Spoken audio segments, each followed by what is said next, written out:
Assalamualaikum warahmatullahi wabarakatuh.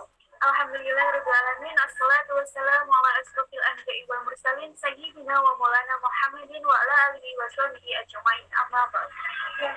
Pada Bapak Abdul Hakam Salahuddin MH selaku dosen pembimbing mata kuliah Hukum Tata Negara serta teman-teman semua. Terima kasih kepada Bapak dosen pembimbing yang telah memberikan kesempatan kepada saya dan juga teman sekelompok saya untuk menyampaikan sedikit materi terkait mata kuliah pada pertemuan kali ini. Perkenalkan, saya Yarisa Mala sebagai moderator dan juga ada rekan saya Siti Nur Aziza sebagai penyampai submateri 1 dan 2 serta rekan saya Fitri DHI Fatmawati sebagai penyampai submateri yang ketiga. Langsung saja mengenai hal-hal yang akan disampaikan pada pertemuan kali ini, yakni terkait dengan definisi sumber-sumber serta hierarki adanya hukum tata negara. Selanjutnya, untuk penyampaian submateri 1 dan 2 akan disampaikan oleh Siti Nur Aziza, kepadanya silakan. Baik, di sini saya akan menyampaikan definisi hukum tata negara menurut para ahli. Hukum tata negara adalah hukum yang mengatur seluruh masyarakat atasan dan bawahan menurut tingkatan dan dari masing-masing wilayah masyarakat tersebut, menurut Van Vollenhoven. Yang kedua yaitu hukum tata negara ialah hukum yang mengatur alat pelengkapan, tugas, wewenang, dan hubungan antar alat pelengkap negara itu sendiri, menurut Patton George Peter Cross. Dan yang ketiga yaitu hukum tata negara merupakan salah satu cabang dari hukum privat yang mengatur adanya organisasi dan fungsi-fungsi dari politik dalam suatu lembaga negara.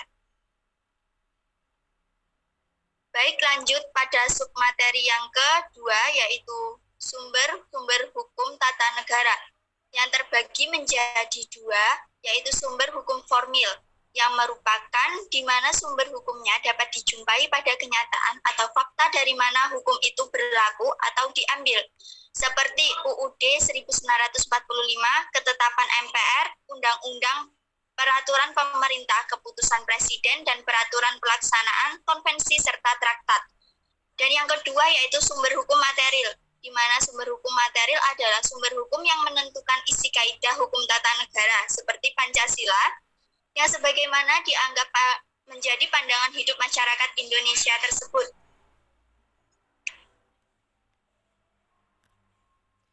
Yang selanjutnya, hierarki perundang-undangan. Peraturan perundang-undangan yang mengatur hierarki tentang peraturan perundang-undangan di Indonesia pada dasarnya sudah ada sejak tahun 1950. Dasar hukum pertama disebutkan bahwa Pasal 1 Undang-Undang Nomor 1 Tahun 1950. Jenis peraturan-peraturan pemerintah pusat ialah undang-undang dan peraturan pemerintah pengganti undang-undang, peraturan pemerintah, dan peraturan menteri. Pasal 2 Undang-Undang Nomor 1 Tahun 1950. Tingkat kekuatan peraturan-peraturan pemerintah pusat ialah menurut urutannya pada pasal 1. Tata urutan peraturan perundang-undangan diatur dalam UU Nomor 10 Tahun 2004. Tata urutan peraturan perundang-undangan tersebut adalah TAP MPR Nomor 20 Tahun 1966, UUD RI 1945, TAP MPR, UU atau Perpu, peraturan pemerintah, keputusan presiden, peraturan pelaksanaan lain seperti peraturan menteri dan instruksi menteri. TAP MPR Nomor 3 Tahun 2000, UUD RI 1945, TAP MPR RI, UU Perpu, peraturan pemerintah, keputusan presiden, peraturan daerah. Undang-Undang Nomor 10 Tahun 2004, UU RI 1945, UU atau Perpu, peraturan pemerintah, peraturan presiden, peraturan daerah seperti Perda provinsi, Perda kabupaten atau kota, Perdes atau peraturan yang setingkat. Undang-Undang Nomor 12 Tahun 2011, UUD RI 1945, TAP MPR, UU atau Perpu, peraturan pemerintah, peraturan presiden, peraturan daerah provinsi, dan peraturan daerah kabupaten atau kota.